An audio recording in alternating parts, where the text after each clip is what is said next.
하나님의 말씀은 에베소서 2장 19절부터 20절입니다. 에베소서 2장 19절로 20절. 한 목소리로 읽으시겠습니다. 그러므로 오직 성도들과 동일하심이요 하나님의 권능이라. 너희는 사도들과 선지자들의 통일에 세우심을 입은 자라. 그리스도 예수께서 쏘시는 분이 되셨느니라. 아멘. 에베소서 강의 23번째 시간입니다. 에베소서 2장 19절부터 20절의 말씀을 갖고 시민권이라는 제목을 함께 나누기로 합니다. 부제목은 모퉁이 돌이 되셨느니라입니다. 요즘 한국 사회가 많은 어려움을 겪고 있습니다. 경제적으로는 생활이 펴지지 않고 있고 사회적으로는 불신과 갈등이 최고조에 있습니다. 대화와 토론, 협상과 타협이 사라진 지 오래되었습니다. 오늘 아침 뉴스를 보셨나요? 한쪽에서는 나라를 살리겠다고 시위를 하고 다른 한쪽에서는 역시 나라답게 하겠다고 정반대의 시위를 하고 있습니다. 교회에서 정치 이야기를 하는 것이 옳은가 하지 않는 것이 옳은가요? 이에 대해서도 신학적 논쟁이 매우 많습니다. 많은 복음주의적 신학자와 목사님들이 행동하는 신앙을 주장하시기도 합니다.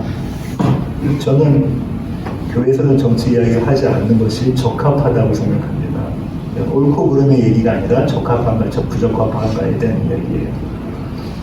왜냐하면 성도님들 모두가 정치적 견해가 같지 않기 때문입니다. 그러면 자칫 오해로 이어질 수 있고 그러다 보면 복음을 전하는 것이 가로막히기도 하기 때문에 그렇습니다. 제가 지금 정치 얘기를 하려고 하는 게 아닙니다. 앞서 언급한 시위를 하는 두 진영 모두는 자신의 시민권을 발휘한 것입니다. 두 진영 모두 다. 그런가요? 네. 시민권이라는 단어를 사전에서 찾아보면 이런 뜻 갖고 있습니다. 일반 국민이나 주민이 누리고 가지는 권리. 두 번째로는요. 시민으로서의 행동, 사상, 재산, 신앙의 자유가 보장되고 정치에 참여할 수 있는 권리. 오늘 나눌 내용은 이 시민권, 시민에 관한 것입니다. 오늘 본문에서 사도는 에베소 교회를 향하여 한 가지 사실을 주지시키는데 그것은 그들의 신분이 바뀌었다는 사실입니다. 19절 다시 한번 읽으시겠습니다. 그러므로 이제부터 너희는 외인도 아니요 나그네도 아니요 오직 성도들과 동일한 시민이요 하나님의 권능이라. 사도가 그들의 원래 신분은 무엇이라고 말하죠? 외인이고 나그네다. 외인으로 번역된 이 단어는요 방문자들과 외부인을 말합니다. 단기 체류자예요. 반면 나그네로 번역된 이 단어는요 다른 나라에서 이 나라에 와서 거주하고 있는 외부인들을 말합니다. 장기 체류자들이에요. 이 둘의 공통점이 뭔가요? 네, 시민권이 없다는 거죠. 맞습니다. 모두가 그 나라 사람들이 아니라는 거예요. 외인이나 나그네들의 시민권은 여전히 원래 그들의 나라입니다. 그러나 이제 에베소 성도의 시민권은 변경되었다라고 지금 사도가 이야기하고 있어요. 어디로 변경되었다고 하죠? 하나님의 권속, 권속이라는 것은 가족입니다. 하나님의 자녀라는 거죠. 또 성도들과 동일한 시민이 되었다. 시민권이 바뀌었다는 거죠. 하늘의 이스라엘, 다시 말하면 영적 이스라엘로 너희는 편입되었다. 그들은 하나님 나라의 시민이고요. 그분의 자녀라는 것입니다. 사도는 지금 이렇게 말하고 있습니다. 에베소 교회여, 너희는 너희의 시민권을 똑똑히 알아라. 너희의 시민권이 어디 있는지 똑똑히 알고 있어라. 이렇게 이야기하고 있습니다. 여기서 잠깐 우리가 시민권, 다시 말해서 국적에 대해서 생각해 보겠습니다. 시민권에도 수준이 있습니까? 미국 시민권과 멕시코 시민권 중에 어떤 시민권이 품질이 좋습니까? 지금 제가 어느 나라를 폄하하려고 하는 것이 아니고요. 둘 중 하나를 얻는다면 어느 시민권을 원하겠습니까? 다시 묻겠는데요. 미국 시민권과 한국 시민권 중에 어느 시민권을 원하십니까? 고민된다면 한국 시민권의 수준이 상당히 높아진 겁니다. 그죠? 10년 전만 해도 이라고 뻔한다 그랬는데 지금은 그렇지 않습니다. 시민권을 가졌다는 것은 단순히 신분증을 가졌다는 이야기가 아니에요. 그 나라에 살게 되었다는, 그 허락이 되었다는 그런 승인 정도가 아닙니다. 시민권을 가졌다는 것은 그 나라에서 누릴 수 있는 것들을 다 누린다는 거예요. 그 나라가 제공하는 안전과 복지, 그리고 문화, 그 밖에 모든 것을 누릴 수 있는 권리가 시민권입니다. 시민권은 그런 것입니다. 그런데 여기서 우리 한 번 더 생각해 볼게요. 똑같은 시민권을 가졌다면 정말 그 권리가 동등합니까? 미국 시민권을 갖고 있으면 미국인으로서 모든 권리를 누릴 수 있습니까? 어떤 차별도 없습니까? 용목상으로는 그래요. 법적으로는 분명 차별이 없습니다. 그러나 실제로는 그렇지 않습니다. 인종차별, 문화차별, 빈부차별, 교육차별 등 수도 없이 많은 차별들이 있어요. 국가라는 시스템이 주는 권리에는 차별이 없습니다. 물론 여기도 차별이 있긴 해요. 하지만 사회라는 시스템 안에는 차별이 있어요. 아주 큰 차별이 있습니다. 이 점은 어느 나라를 막론하고 모두가 똑같습니다. 이 땅의 어떤 정치 형태도 다를 게 없어요. 예외가 없어요. 차별이 있어요. 이것이 우리가 살고 있는 이 땅의 시민권의 수준이고 품질입니다. 그러나 사도가 말하는 시민권은 달라요. 고린도후서 5장 16절부터 17절까지 한 목소리로 읽으시겠습니다. 그러므로 우리가 이제부터는 어떤 사람도 육신을 따라 알지 아니하노라. 비록 우리가 그리스도로 육신을 따라 알았으나 이제부터는 그같이 알지 아니하노라. 그런즉 누구든지 그리스도 안에 있으면 새로운 피조물이라 이전 것은 지나갔으니 보라 새로 시시되었다. 고린도 교회를 향해 사도가 던지는 이 짧은 메시지의 결론은요, 뭐죠? 우리는 새로운 피조물이다. 새 것이 되었다는 거예요. 사도는 새 창조를 이렇게 적용합니다. 본문을 다시 보십시오. 우리가 이제부터는 어떤 사람도 육신을 따라 알지 아니하노라.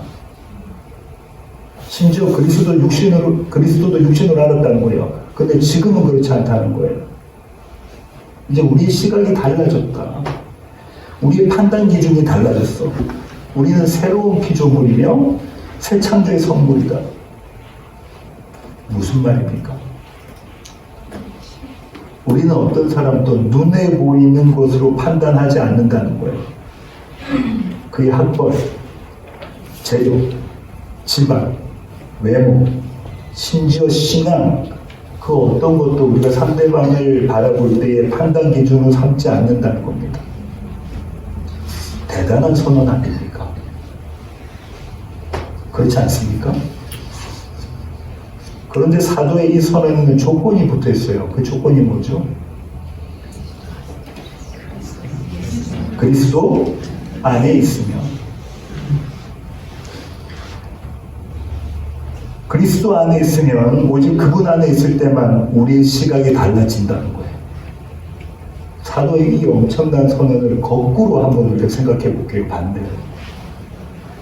우리가 육신으로 상대방을 대한다면, 다시 말해서 세상적 기준으로 너를 본다면 우리 안에 그리스도가 있다 없다? 없다는 거예요. 이제는 너가 아니라 나에게 적용해 볼게요. 우리가 나를 육신으로 대한다면, 나를 세상적 기준으로 바라보고 있다면 우리 안에 예수가 계시다 안 계시다? 안 계시다는 겁니다. 명확해요. 그런데도 우리는 여전히 너를 그리고 나를 육신으로 대하고 있습니다. 그렇지 않습니까? 다른 분들 볼 때 그러지 않으세요? 나를 볼 때 그러지 않으십니까? 여기가 우리의 숙제입니다. 사도의 편지를 한 군데 더 보겠습니다. 이번엔 갈라디아서입니다. 3장 26절부터 28절입니다. 함께 읽으시겠습니다. 너희가 다 믿음으로 말미암아 그리스도 예수 안에서 하나님의 아들이 되었으니 누구든지 그리스도와 합하기 위하여 침례를 받은 자는 그리스도로 옷 입었느니라. 너희는 유대인이나 헬라인이나 종이나 자유인이나 남자나 여자나 다 그리스도 예수 안에서 하나입니다. 사도의 주장은 이렇습니다. 우리 모두는 하나다. 잘났거나 못났거나 있으나 없으나 크나 작으나 아무런 상관이 없다. 어떤 조건도 없이 우리 모두는 하나다. 이렇게 선언하고 있어요. 여기도 전제가 주어졌죠. 그 전제가 뭐죠? 그리스도 예수 안에 있으면, 그리스도로 옷 입었으면. 잠깐 쉬어가 보겠습니다. 여러분 명품 갖고 계십니까? 말씀은 하지 마세요. 만약 여러분에게 누가 명품을 선물하시겠다고 한다면 두 손 들어 거절하시겠습니까? 아니면 감사히 받겠습니까? 이번에도 마음속으로만 답하시라고 하겠습니다. 이렇게 받은 대단한 명품이 우리에게 있다고 쳐요. 그렇게 가정을 해라. 만약 제가 그런 엄청난 명품을 갖고 있다면 명품 아닌 옷들과 가방은 눈에 보이지 않을 겁니다. 제가 갖고 있는 게 최고의 명품인데 명품 아닌 그런 제품들은 눈에 보이지 않을 거라고요. 사도는 지금 우리가 이 엄청난 명품을 입고 있다고 이야기하고 있어요. 너무나 값비싸서 너무나 탁월해서 이 옷을 입고 있으면 그것 외에 다른 것은 눈에 차지 않는다고 이야기하고 있습니다. 명품을 입은 사람들은요, 명품을 입고 있는지 아닌지 거기에만 관심이 있다고 해요. 저는 없어서 모르겠어요. 하도라 통신입니다. 사도는 이 명품을 누구라고 말하고 있냐면 예수 그리스도라고 얘기합니다. 예수 그리스도의 명품을 너희가 입고 있으면 이게 전제예요. 이게 조건입니다. 그래서 사도가 나는 예수 그리스도의 옷을 입고 있으니 다른 것에는 관심이 없다. 다른 건 눈에 차지 않는다는 것. 그래서 이렇게 선언합니다. 갈라디아서 6장 14절 한 목소리로 읽겠습니다.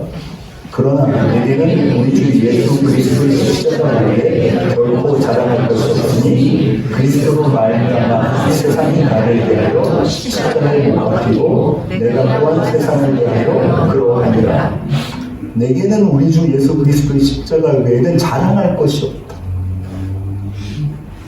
앞선 비유로 이야기하면 이런 겁니다. 나는 엄청난 명품을 입고 있다. 그러니 나의 자랑은 오직 이 명품 예수 그리스도 뿐이다. 세상이 나를 대하여 십자가에 못 박히고 나 또한 세상을 대하여 십자가에 못 박혔다. 그건 무슨 말입니까? 사도는 지금 이렇게 고백하는 겁니다. 내 눈에는 오직 명품만 보인다는 거예요. 나의 세계관, 나의 가치관, 내 삶의 목적과 이유, 이 모든 것이 송두리째 바뀌었다. 나의 시민권이 달라졌다. 나는 더 이상 이 땅의 시민권자가 아니다. 누구 때문에? 그리스도로 말미암아. 사도가 이야기했습니다. 이 구절을 세 번역으로 보면 다음과 같습니다. 그리스도로 말미암아 내 쪽에서 보면 세상이 죽었고 죽었다는 거예요. 세상 쪽에서 보면 내가 죽었다. 세상은 우리를 죽었다고 말합니다. 도저히 이해할 수 없다고 멍청하다고 소리를 높여요. 누구나 원하는 세상의 명품이 아니라 어디에도 쓸모없는 예술을 명품이라고 그렇게 붙잡고 있다고 이야기합니다.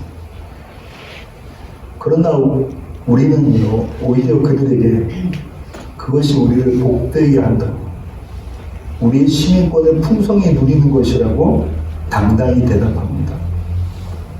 이것이 사도가 교회에게 다시 말해서 저와 여러분에게 던지는 메시지예요. 그런데 우리의 모습은 어떻습니까? 사도의 고백처럼 되지가 않아요. 머리로는 다 인정을 해요. 그것이 참 그리스도인이지. 우리는요, 우리의 현실은 무엇이 명품인지, 우리가 어느 나라의 시민권을 갖고 있는지 헷갈려 합니다. 오늘은 여기에, 내일은 저기에 발 담급니다. 아침에 갖고 있었던 명품의 자리에 오후에는 다른 명품을 올려놓아요. 여전히 우리의 숙제가 남아있습니다. 이런 우리를 향해 사도가 말합니다. 이렇게 말하는데요. 갈라디아서 6장 15절 함께 읽으시겠습니다. 할례나 무할례가 아무것도 아닌데 오직 새로 지으심을 받는 것만이 중요하다. 오직 새로 지으심을 받는 것만이 중요하다. 새 번역에서는요, 새롭게 창조되는 것이 중요합니다. 공동 번역은요, 새로운 사람이 되는 것이 중요합니다. 헬라 원문이 이렇습니다. 새 창조물이 중요하다. 사도는 교회가 새 창조에 주목해야 된다고 이야기하고 있습니다. 여기서 우리가 놓치지 말아야 할 것이 있습니다. 고린도 교회에다가 지금 사도가 편지를 보내는 거예요. 갈라디아 교회에다가 지금 사도가 편지를 보내는 거예요. 에베소 교회에다가 지금 사도가 편지를 보내는 겁니다. 그 교회에 있는 성도들이 예수님을 믿는 사람들입니까? 안 믿는 사람들입니까? 믿는 사람들이에요. 그런데 그들이 지금 뭐라고 이야기하냐면 새롭게 창조되는 것, 태어나는 것이 중요하다고 이야기하고 있어요.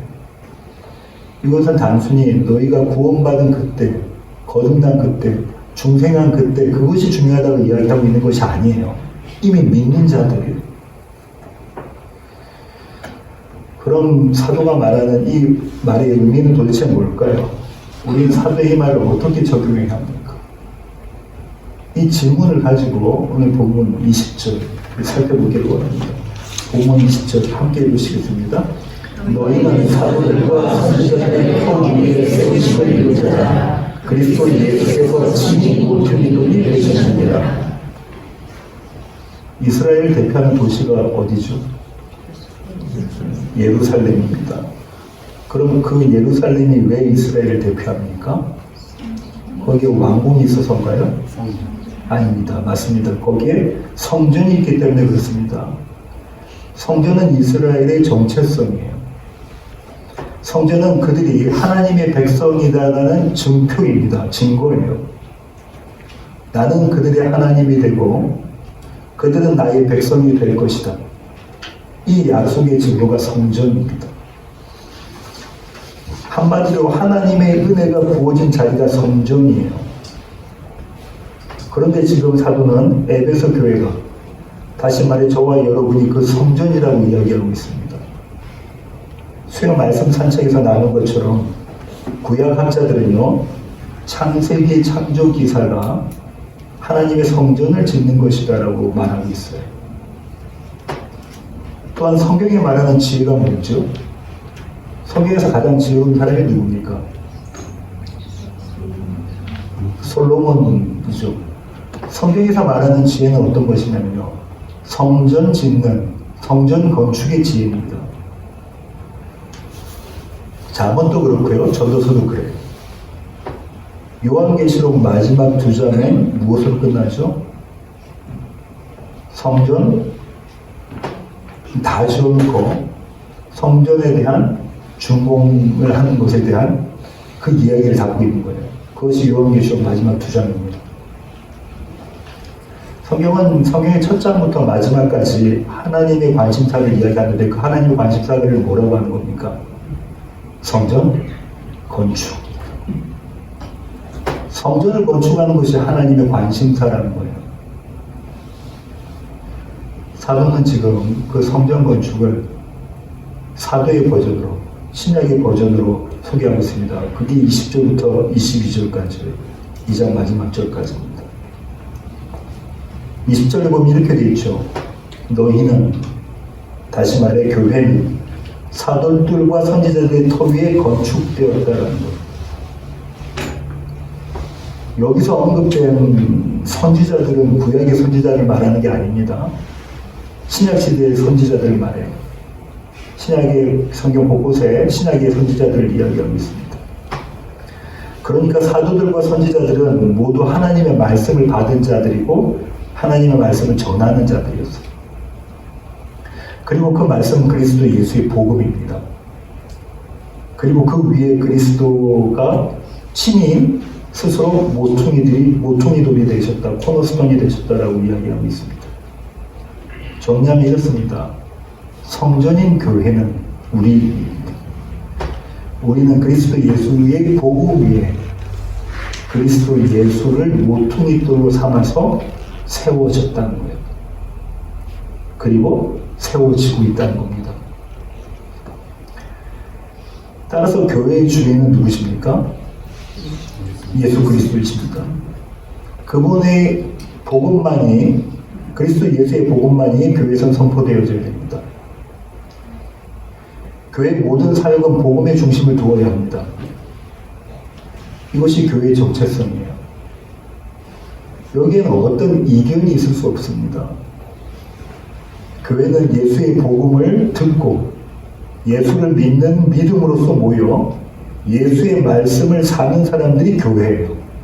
저와 여러분이 그런 교회입니다. 여기까지는 우리 모두가 익히 들어 알고 있는 내용이라고요. 모두가 동의하죠. 그런데 여기서 우리가 한 가지 생각해 볼 문제가 있는데요. 19절과 20절의 관계입니다. 오늘 본문이 19절부터 20절이에요. 19절부터 22절까지가 한 덩어리예요. 그러면 20절과 19절은 도대체 어떤 관계가 있을까? 이걸 한번 살펴봐야 될 필요가 있습니다. 한글 성경은 20절을 서술식으로 이렇게 표현을 했어요.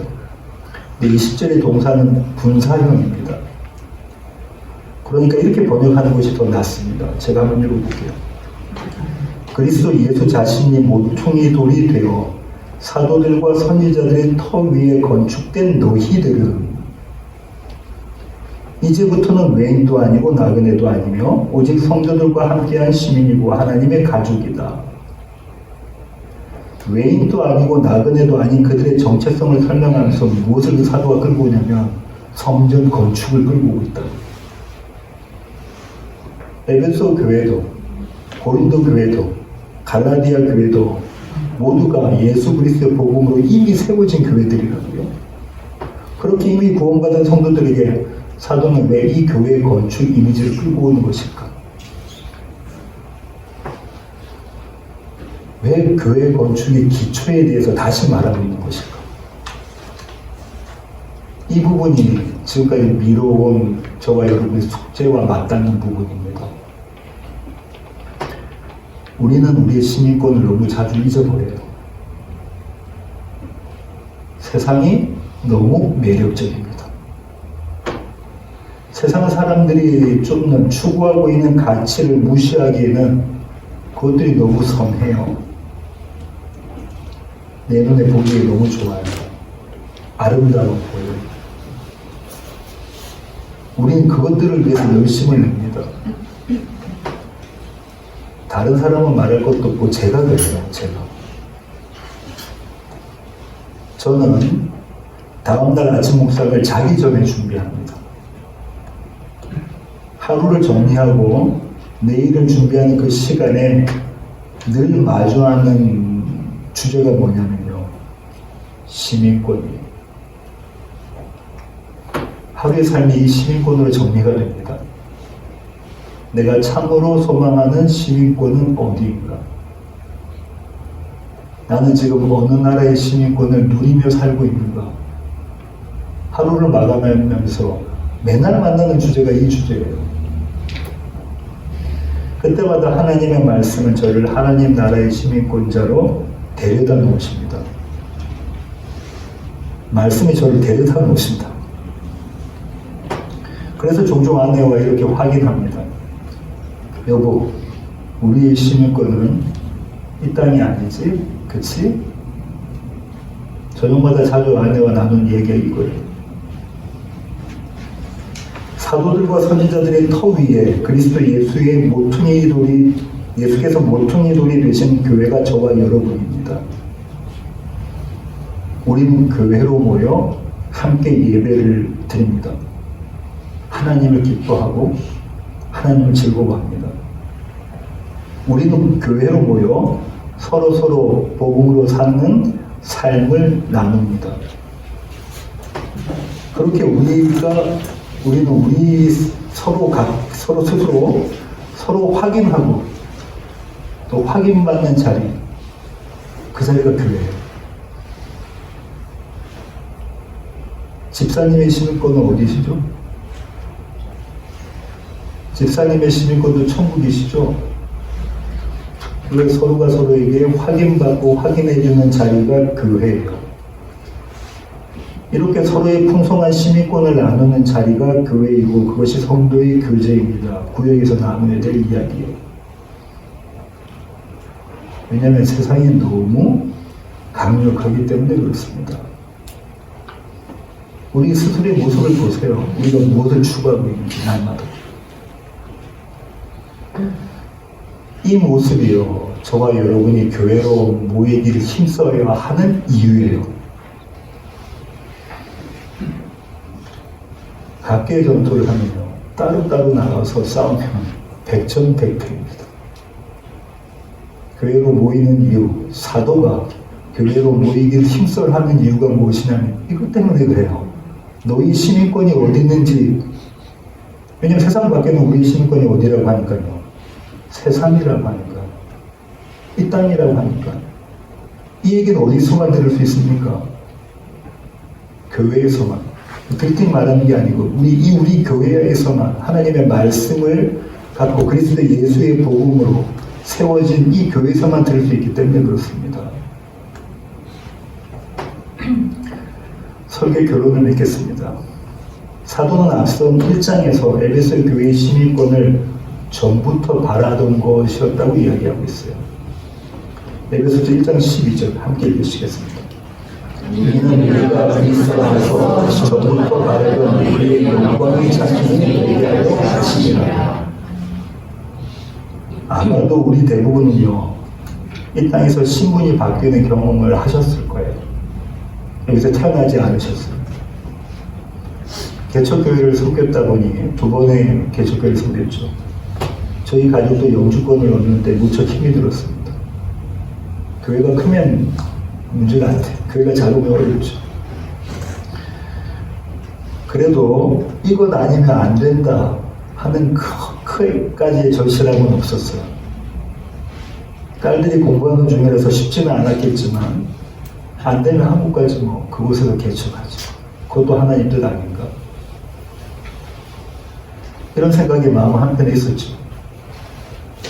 그러다 만약 저처럼 이런 신분 변경이 아니라면 이 신분 변경 외에는 다른 살 길이 없는 것이잖아요. 죽느냐 사느냐 생과 사의 문제가 달린 것이 이 신분 변경이라면 그럼 어떨까요? 작년 봄에 목사님들과 함께 그리스 여행을 떠났습니다. 이 지역에 있는 목사님들과 함께 그리스 여행을 떠났어요. 거기서 난민 선교를 하시는 선교사님을 만났습니다. 선교센터에서 함께 예배드리고 선교 보고도 듣고 함께 기도하고 그랬었어요. 난민들은 시리아 난민들은 대부분 보트를 타고 고무 보트를 타고 그리스로 들어갑니다. 3년 정신의 문제죠. 그리스에서 그들이 살기끔 허락하지 않아요. 그들의 종착역은 그들이 정말로 바라고 정착하기 원하는 데는 독일입니다. 그래서 한참은 독일. 끝까지 가다가 죽기도 하고 다치기도 하고 붙잡히기도 하고. 이 난민들에게 가장 필요한 것이 무엇일까요?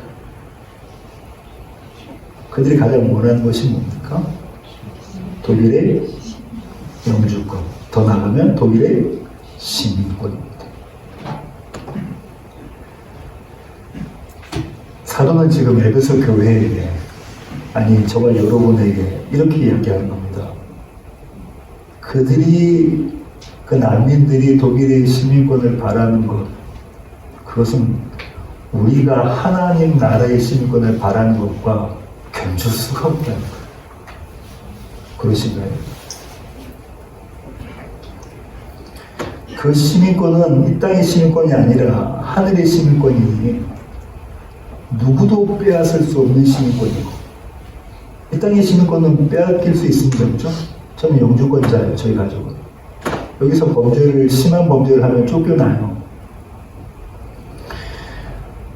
그 시민권은 하늘에 속한 시민권이기 때문에 누구도 빼앗을 수 없으며, 하지만 이 땅에서부터 누려야 하는 시민권이라는 거예요.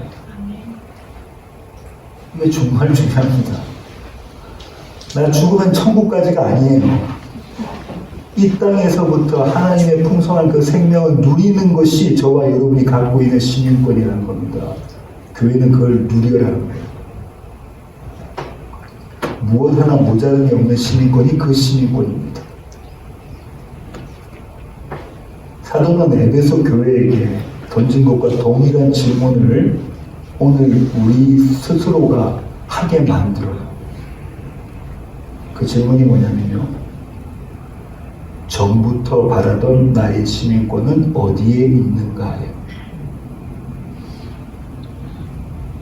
내가 그토록 바라고 있었던 나의 시민권은 어디인가? 내가 속한 나라는 어디인가? 사도는 우리로 하여금, 교회로 하여금 날마다 이 질문을 하라고 합니다. 이 질문하는 자가 성도예요. 저와 여러분입니다. 기도하시겠습니다. 주님, 그렇습니다. 하나님, 우리는 우리의 시민권을 잊고 삽니다. 이 땅에 보이는 것이 너무나 좋고 선하고 아름답고 매력적이라 여기에 목매달고 있습니다. 하지만 하나님의 말씀은, 사도의 이야기는 그런 것이 아니라고 합니다. 우리의 시민권은 이 땅이 아니라 하늘에 속해 있다고 그렇게 선언합니다. 날마다 이 질문을 우리에게 던지는 저희들 될 수 있도록 하나님 저희들을 붙잡아 주시고, 우리의 시민권을 교회로 모일 때 재차 확인하게 하시고, 그 시민권을 이 땅에서 풍성히 누리며 살아가는 우리 나정일터의 교회 모든 교회 가족 되게 하여 주시옵소서. 귀하신 예수님의 이름으로 기도합니다. 아멘.